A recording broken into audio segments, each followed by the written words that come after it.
Hey, Rick, we went through the jerky, and boy, I'll tell you, I cannot wait till that comes out of that dehydrator.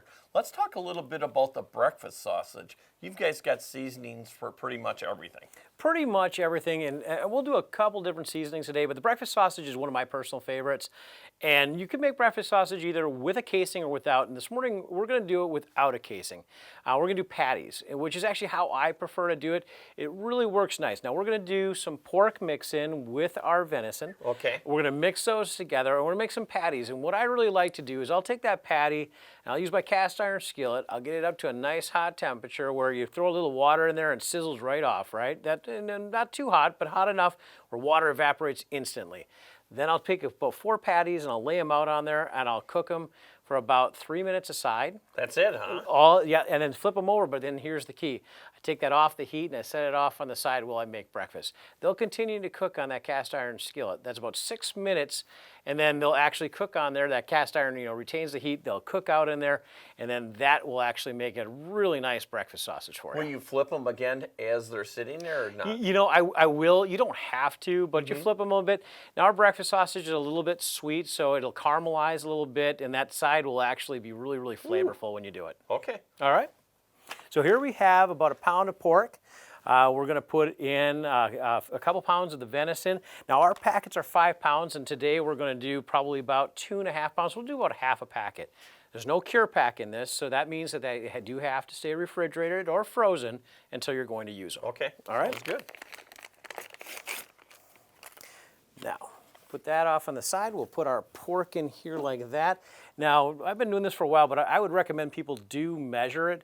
I kind of know what a pound looks like. You got a good eye, I huh? get a pretty good eye when it comes to this. Yeah. But I would actually recommend that you measure it out. So I've got a pound of pork that's gone in there, and I'm going to look at this, and I'm going to say, okay, that's right there.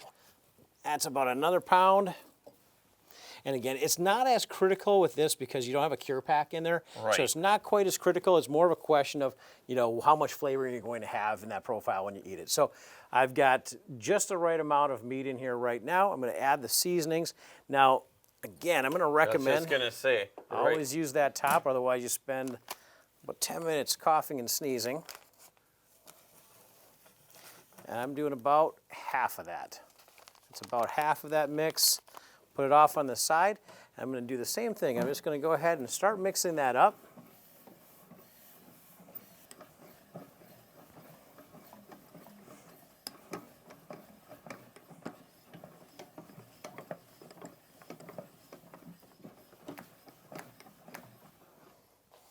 Yeah, about 3 minutes aside is really all you need when we That's get it, them. huh? Yeah, that's Wow, all I do. It's not much.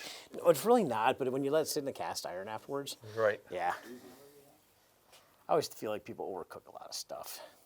I never have done, I love cast iron, but I've never done that water trick where you just throw the water in there. It's kind of when in the cast iron, like some guys will do it till it smokes. They watch it for it to start smoking. That works too, but with the sugars that are in the breakfast sausage, it'll burn the sugar and give it a burnt flavor, which you don't really want.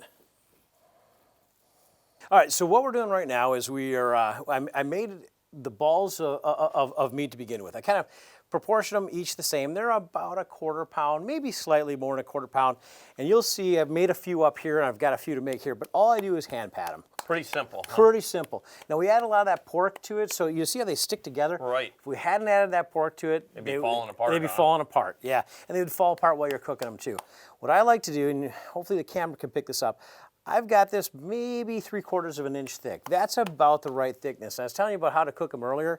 You don't want them too thick because you want to make sure you cook them all the way through. But that's how I make them, and I'll tell you a little secret. I make them like this, and then I make some biscuits as well, and I make myself some, and then do a scrambled egg. Right. And make biscuit sandwiches. I do this before if we're going out on the ice, if we're going to go out, and I want something that's going to stick with me for a while.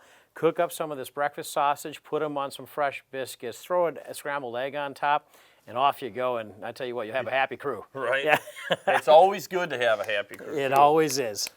Makes lugging that sled across the ice a little bit Right. easier.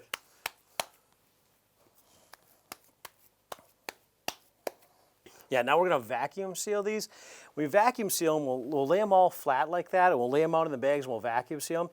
And then what I do too is if I know I'm going to have a crew and I'm going to go out the next day, pull them out of the freezer, just throw them in the fridge. They're ready to go by morning. Really, really convenient. I usually do 6 to a pack is about the right size. Okay.